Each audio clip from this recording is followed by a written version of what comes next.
រាល់លេងអូសមើលអូសចាស់អូសឡើងបង្ហោះ Facebook បង្ហោះរូបថតបង្ហោះវីដេអូបង្ហោះអត្ថបទអីហើយនឹង share like comment របស់គេមកប្រាវតែម្ដងអត់មានបានបំពេញព័ត៌មានត្រឹមត្រូវដូចនេះទេអញ្ចឹងយើងបាន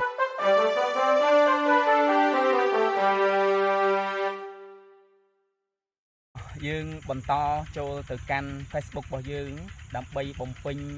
ព័ត៌មានបន្ថែមទៀតបងប្អូនបាទអញ្ចឹងយើងចូលមកកាន់ app Facebook របស់យើងFacebook យើងបង្កើតមិញហ្នឹងគឺវាដាក់ស្វាគមន៍ហើយចុចទីនេះដើម្បីមើលមនុស្សដែលអ្នកបានស្គាល់យើងអាចចុចក៏បានដើម្បី add friend ប៉ុន្តែខ្ញុំអត់ទាន់ចូលទៅនឹងទេខ្ញុំចុចមកចុច3នេះហើយខ្ញុំចុចលើឈ្មោះFacebook លើ profile របស់ខ្ញុំលើរូបថតរបស់ខ្ញុំនៅក្រោមពាក្យ menu នេះហើយយើងដាក់ឈ្មោះ Baku KH អំបញ្ញមិញហ្នឹងខ្ញុំចុចលើវាបន្ទាប់មកយើងចុចកែប្រែព័ត៌មានផ្ទាល់ខ្លួនបាទមុននឹងចូលដល់ចំណុចហ្នឹងខ្ញុំគិតថាបងប្អូនចេះដាក់ឲ្យរូបថតរូបគម្របរូបខាងមុខបាទបើអត់ចេះដាក់ទេអត់ពិបាកទេបងប្អូនចុចតែលើកន្លែងរូបកាមេរ៉ាទៅគឺឃើញហើយបាទរូបកាមេរ៉ាទាំងពីរហ្នឹងតែខ្ញុំអត់ចុចទេបាទខ្ញុំចុចមកកន្លែងកែប្រែព័ត៌មានផ្ទាល់ខ្លួនដែលមានរូបប៊ិចជាតំណាងបាទយើងចុចត្រង់ហ្នឹងយើងអូសទៅលើបន្តិចបងប្អូនពាក់ព័ន្ធទៅនឹងកន្លែងជីវប្រវត្តិទៅនេះបងប្អូនអាចយកកែសម្រួល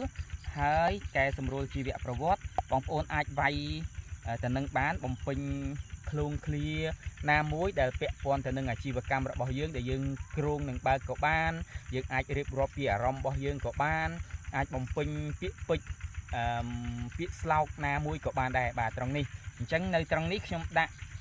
ម្ចាស់កសិដ្ឋានបាគូបាទហើយខ្ញុំដាក់ប៉ុណ្្នឹងទេខ្ញុំចុចរក្សាទុកតែម្ដងបាទរក្សាទុករួចរាល់ហើយបងប្អូនអូសទៅលើបន្តិចព័ត៌មានលម្អិតមានច្រើនកន្លែងដែលយើងត្រូវបំពេញបងប្អូនមានកន្លែងសព្វនាមមានកន្លែងការងារមានការអប់រំមានទីក្រុងមានភូមិកំណើត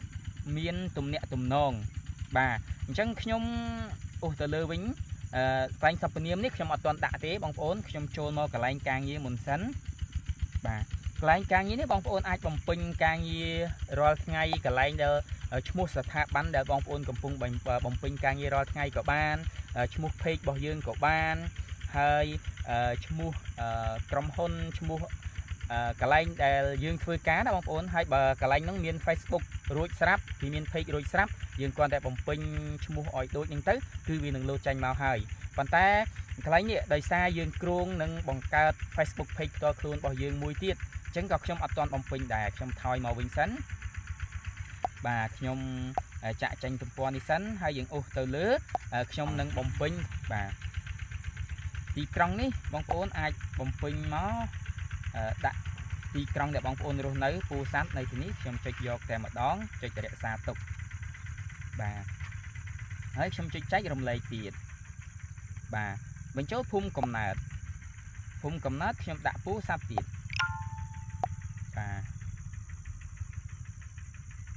បាទខ្ញុំចុចយកទៀតខ្ញុំចុចរក្សាទុកខ្ញុំចុចចែករំលែកទៀតបន្ថែមស្ថានភាពទំនាក់ទំនងបាទចុចលើវាមកហើយគេសួរថាយើងនៅលាវមានគ្រួសារហើយឬក៏យ៉ាងណាអញ្ចឹងខ្ញុំចុចយកនៅលាវហើយខ្ញុំចុចរក្សាទុកបាទអញ្ចឹងព័ត៌មានជាច្រើនយើងបានបញ្ចូលរួចហើយយើងចុចរក្សាទុកបាទយើងអូសទៅលើវិញមកក្រោយវិញបន្តិចយើងមើលអូសចាស់អូសឡើងមើល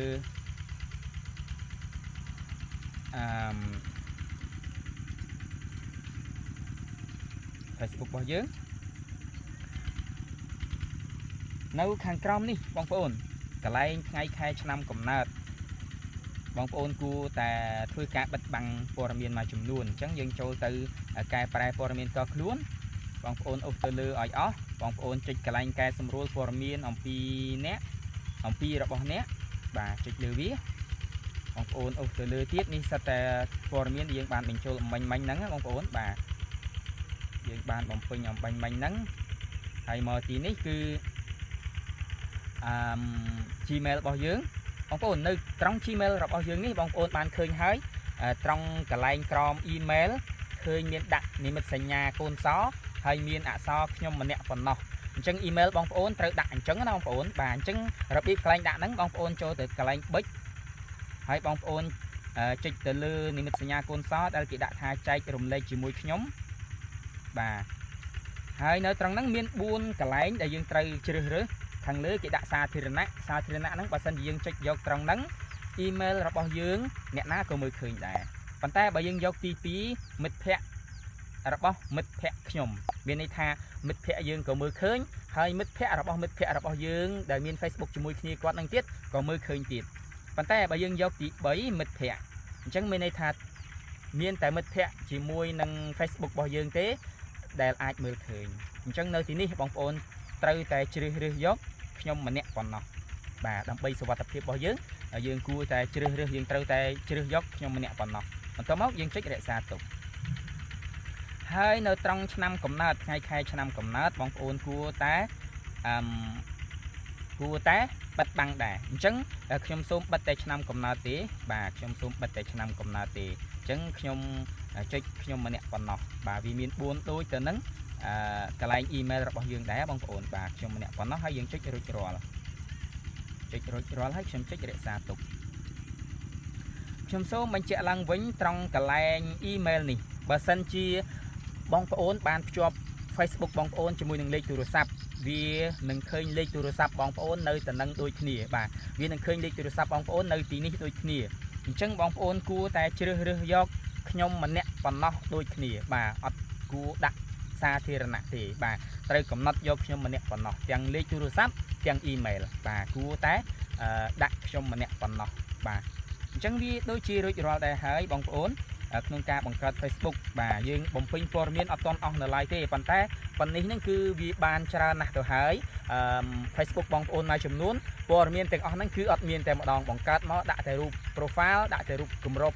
ខាងមុខហើយនឹងរូបគម្របខាងក្រោយគឺលេងអូសមើលអូសចាស់អូសឡើងបង្ហោះ Facebook បង្ហោះរូបថតបង្ហោះវីដេអូបង្ហោះអត្ថបទអីហើយនឹង share like comment របស់គេមកប្រាវតែម្ដងអត់មានបានបំពេញព័ត៌មានត្រឹមត្រូវដូចនេះទេបំពេញយើងច្រើនដែរហើយនៅក្នុងការជជែកថ្ងៃនេះអញ្ចឹងសង្ឃឹមថាបងប្អូនតាមទាន់ហើយយើងនឹងជួបគ្នានៅវីដេអូបន្ទាប់អំពីការបង្កើត page ការបង្កើត Facebook group បាទ Facebook group មានន័យថាក្រុមរបស់ Facebook ដែលយើងអាចបង្ហោះចូលទៅក្រុមរបស់យើងក្រុមនេះមិនមែនក្រុមឆាតទេណាបងប្អូនក្រុមសម្រាប់ដែលយើងធ្វើការបង្ហោះចូលបាទក្រុមសម្រាប់ share ចូលបាទយើងនឹងជជែកវាបន្តទៅទៀតហើយ